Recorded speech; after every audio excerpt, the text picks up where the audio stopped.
اعوذ باللہ من الشیطان الرجیم بسم اللہ الرحمن الرحیم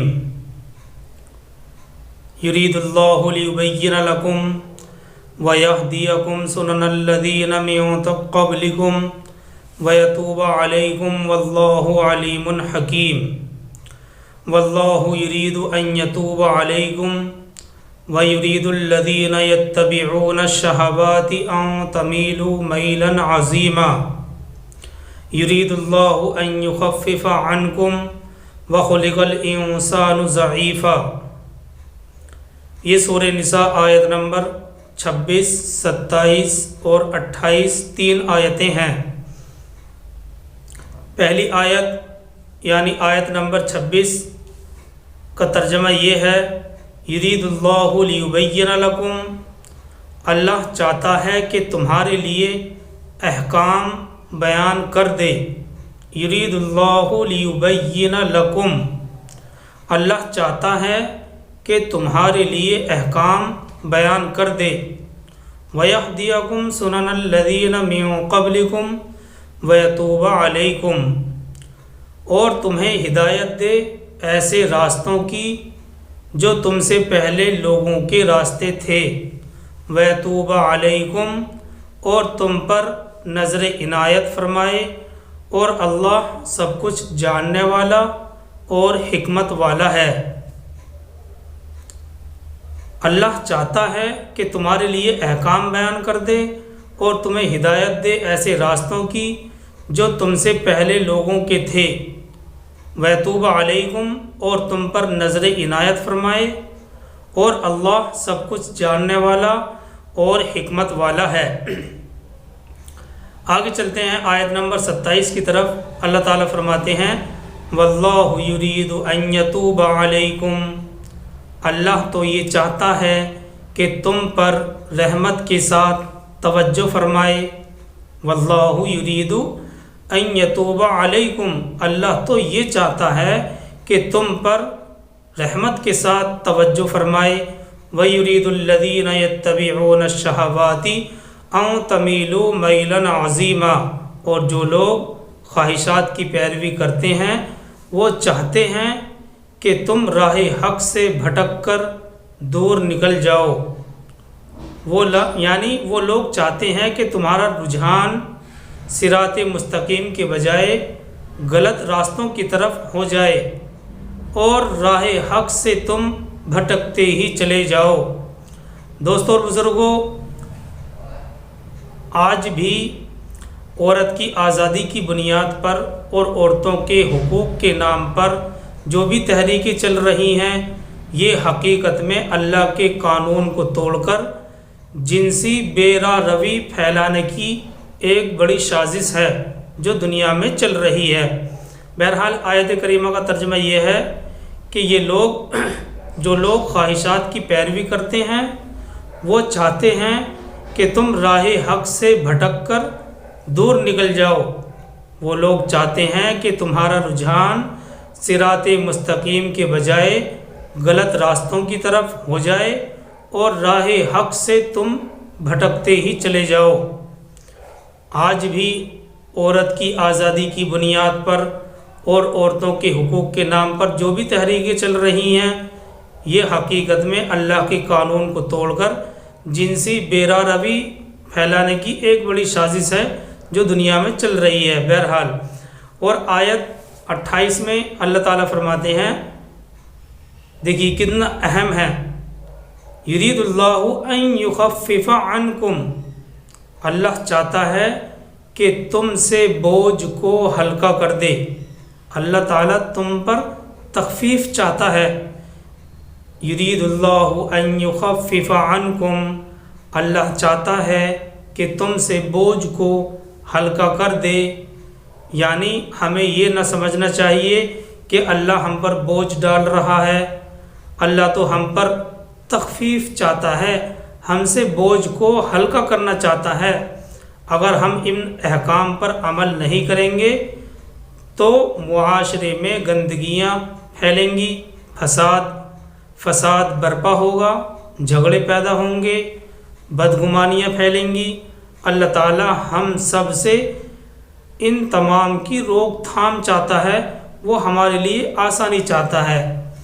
اللہ تعالیٰ آگے فرماتے ہیں وَخُلِقَ الْإِنسَانُ ضَعِيفًا، اور انسان کمزور پیدا کیا گیا ہے، یعنی انسان کے اندر کمزوری کے پہلو بھی موجود ہیں۔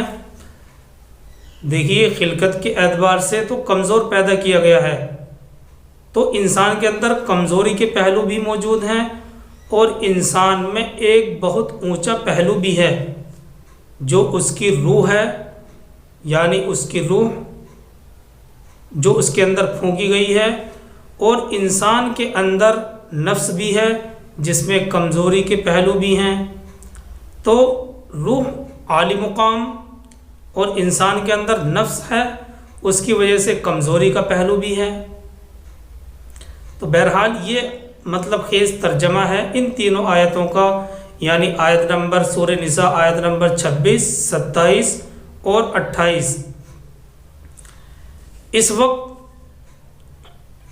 یہ تین آیتیں آپ کے سامنے موجود ہیں، ان میں شریعت کے احکام میں ضمنی طور پر بڑا فلسفہ اور حکمت بیان ہو رہی ہے۔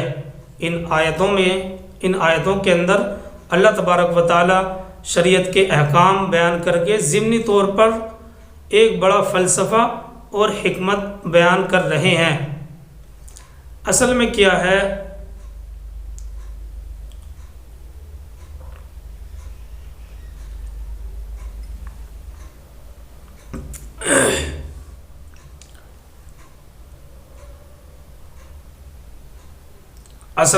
ہے، بعض اوقات انسان شریعت کے احکام کو بوجھ سمجھنے لگتا ہے۔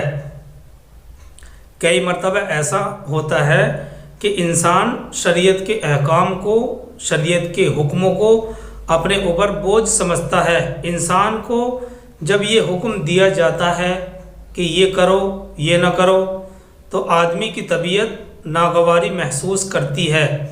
یہی وجہ ہے کہ عیسائیوں نے شریعت کا طوق اپنے گلے سے اتار پھینکا، بلکہ اس سلسلے میں ان کی تصانیف موجود ہیں، ان کی لکھی ہوئی کتابیں موجود ہیں، اور اسی طرح سے تقریریں بھی موجود ہیں جن میں کہا اور لکھا جاتا ہے کہ شریعت کی کوئی حیثیت نہیں ہے۔ وہ کہتے ہیں کہ خواہ مخواہ ایک انسان کو یہ سمجھانے، یہ باور کرانے کی کوشش کی جاتی ہے کہ یہ حلال ہے اور یہ حرام ہے۔ جب وہ حرام سے رک نہیں پاتا تو اس کا دل میلا ہو جاتا ہے اور وہ اپنے آپ کو مجرم سمجھنے لگتا ہے، منفی سوچ کا شکار ہو جاتا ہے۔ چنانچہ عیسائیوں کے نزدیک اس ساری خرابی کی اصل وجہ یہ ہے کہ آپ نے حلال اور حرام کا فلسفہ اس کے سامنے رکھا۔ اگر سارے کام حلال کر لیے جائیں تو کوئی حرام کرتے ہوئے نفس پر کوئی بوجھ نہیں ہوگا۔ دنیا میں ایسے فلسفے بھی موجود ہیں، لیکن یہ سب اللہ کے احکام اور فلسفے کے خلاف ہے۔ ایسی باتیں انسان کو صرف تباہی کے دہانے پر کھڑا کرتی ہیں اور معاشرے کی تباہی کا ذریعہ بنتی ہیں۔ بہن، بیٹی، ماں، ساس، بھتیجی، بھانجی، یعنی محرمات کی تمیز بھی باقی نہیں رہتی۔ تو اللہ کے جو احکام ہیں وہ فطری احکام ہیں، اور ایسے احکام ہیں جن کو طبیعت گوارا کرتی ہے۔ آسان، دیکھیے الدین یسر، دین آسان ہے، یعنی دین پر چلنا آسان ہے۔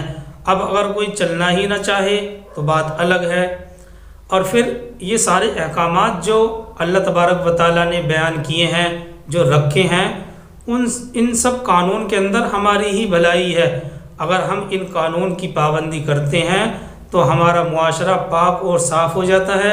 ہر طرح کی گندگی، ہر طرح کے جھگڑے اور فساد سے ہمارا معاشرہ پاک ہو جاتا ہے۔ خرابی یہی ہے کہ ہم نے اسلام کی تعلیمات کو پیٹھ کے پیچھے چھوڑ دیا۔ ہمیں یہ پتہ ہی نہیں ہے کہ قرآن میں کیا ہے۔ قرآن صرف تلاوت کی کتاب رہ گئی ہے، بلکہ حقیقت یہ ہے کہ قرآن نے جو احکام بیان کیے ہیں اگر ہم ان پر غور کریں تو صرف اپنی زندگی ہی نہیں بدلتی بلکہ معاشرہ اور آس پاس کے ماحول بھی بن سکتے ہیں اگر ہم قرآن کریم کی تعلیمات پر سچے پکے ثابت ہو جائیں۔ تو ان لوگوں نے یہ سمجھا کہ شریعت کی وجہ سے ہی یہ خرابی آئی، اس لیے انہوں نے یہ کہہ دیا کہ شریعت کوئی حیثیت نہیں رکھتی ہے۔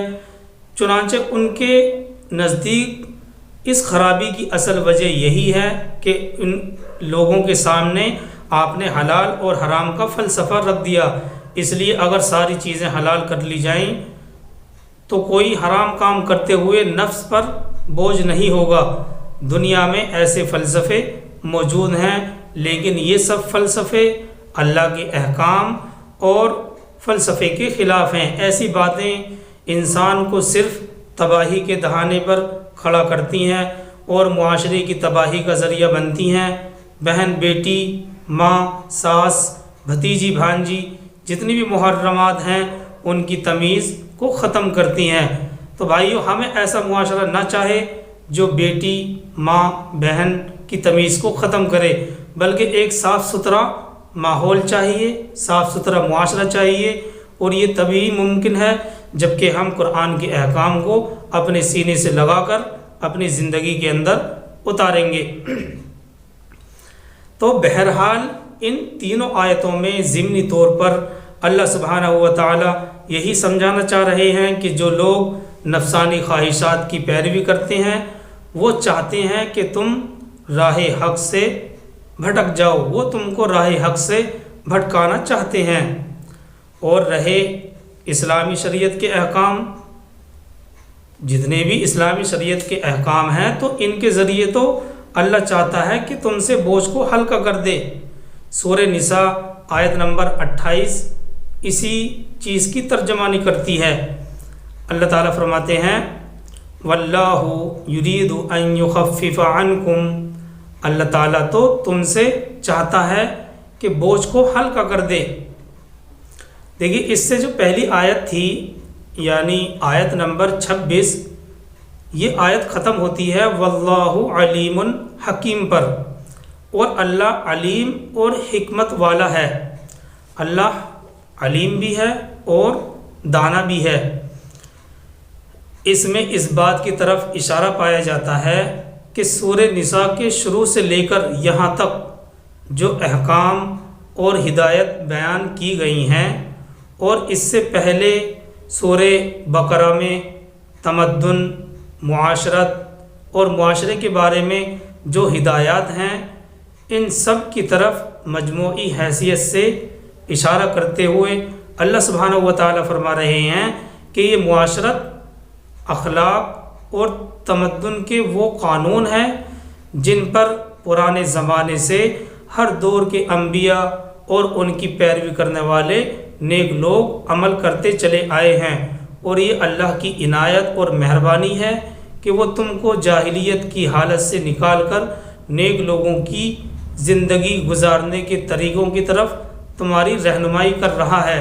تو یہ اللہ کی مہربانی اور کرم ہے کہ ہم کو جاہلیت سے نکال کر نیک لوگوں کی زندگی گزارنے کے طریقوں کی طرف اللہ تبارک و تعالی رہنمائی فرما رہے ہیں۔ تو یہ صرف ہمارے لیے خاص نہیں ہے، بلکہ دنیا کے اندر جتنے بھی پیغمبر آئے ہیں اور ان کی سچی پیروی کرنے والے جو لوگ تھے، وہ اللہ کے فضل و کرم سے ان باتوں پر عمل کرتے تھے اور انہوں نے اپنی زندگی کو خوشگوار بنا لیا تھا۔ بہرحال خلاصے کے طور پر ہمیں یہ سمجھنا چاہیے کہ ان تینوں آیتوں کے بارے میں یعنی 26، 27 اور 28 سورہ نساء کے بارے میں یہ سمجھنا چاہیے کہ نکاح کے بہت سے احکام بیان کرنے کے بعد، اس سے پہلے نکاح کے بہت سے احکامات بیان کیے گئے اور بڑی تفصیل کے ساتھ ایک ایک کر کے اللہ تبارک و تعالیٰ نے محرمات کو بیان کیا ہے تاکہ اس سلسلے میں انسانوں کے درمیان آسانی پیدا ہو۔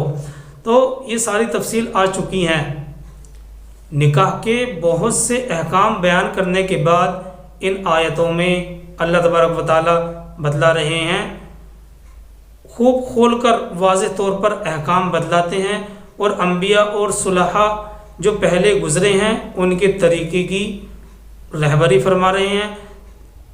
ہمیں یہ نہ سمجھنا چاہیے کہ یہ حلال اور حرام کی تفصیل صرف ہمارے لیے ہی ہے، بلکہ ہم سے پہلے جو امتیں گزری ہیں ان کو بھی اس طرح کے احکام بتلائے گئے تھے، انہوں نے بھی عمل کر کے اللہ کی بارگاہ میں تقرب حاصل کیا ہے، اور نبی کی سچی اتباع کرنے والے جو لوگ تھے انہوں نے ان احکام پر عمل کیا، اور ان کی وجہ سے، ان احکام پر عمل کرنے کی وجہ سے انہوں نے اللہ کی بارگاہ میں ایک خاص مقام حاصل کیا۔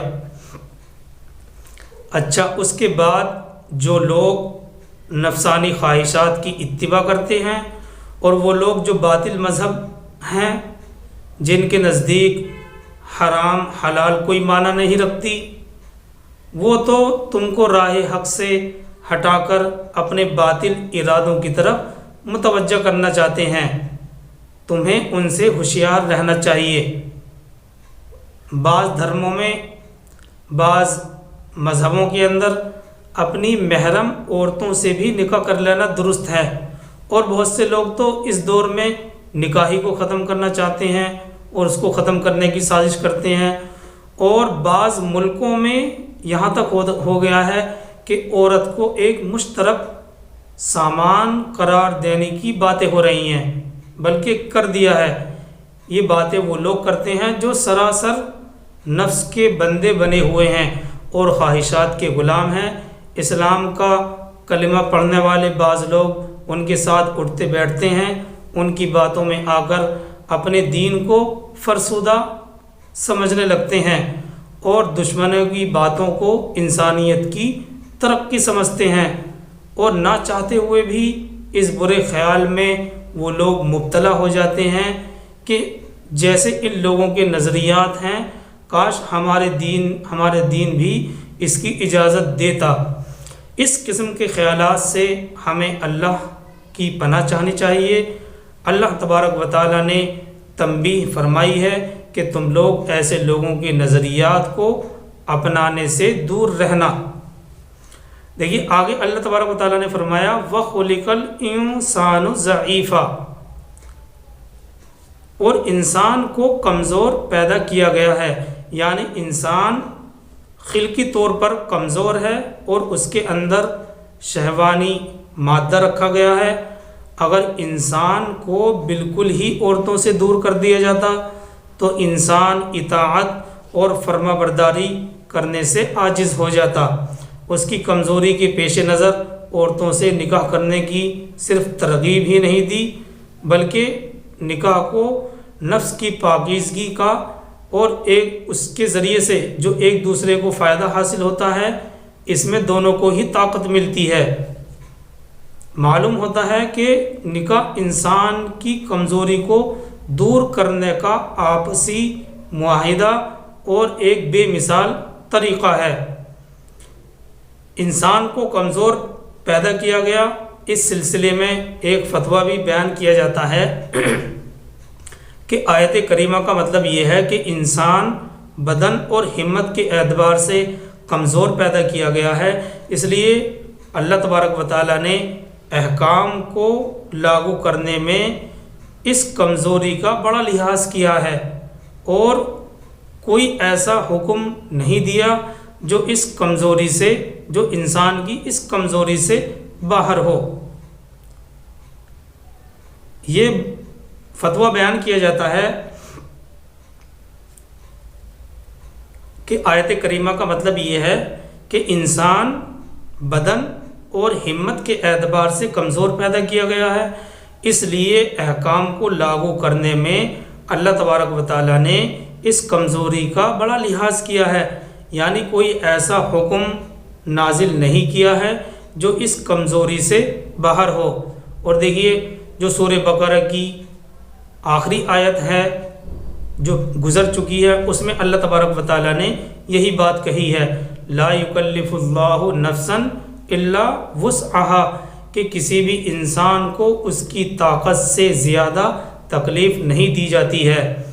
تو یہ سارے احکامات ہیں جو سورہ نساء آیت نمبر 26، 27 اور 28 سے معلوم ہوتے ہیں۔ اللہ تعالیٰ فرماتے ہیں اللہ چاہتا ہے یرید اللہ لیبین لکم، اللہ چاہتا ہے کہ تمہارے لیے احکام بیان کر دے اور تمہیں ہدایت دے ایسے راستوں کی جو تم سے پہلے لوگوں کے تھے، ویتوب علیکم اور تم پر نظر عنایت فرمائے، اور اللہ سب کچھ جاننے والا اور حکمت والا ہے۔ واللہ یرید ان یتوب علیکم، اللہ تو یہ چاہتا ہے کہ تم پر رحمت کے ساتھ توجہ فرمائے۔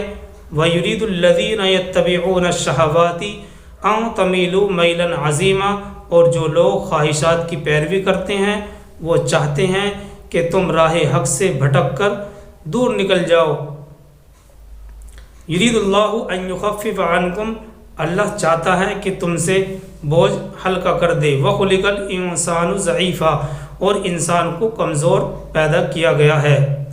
اللہ تعالی ہم سب کو عمل کی توفیق عطا فرمائے۔ سبحان اللہ وبحمدہ، سبحانک اللہم وبحمدک، ونشہد ان لا الہ الا انت، ونستغفرک ونتوب الیک۔ سبحان ربک رب العزۃ عما یصفون، وسلام علی المرسلین، والحمد للہ رب العالمین۔ الحمدللہ، جزاک اللہ خیر۔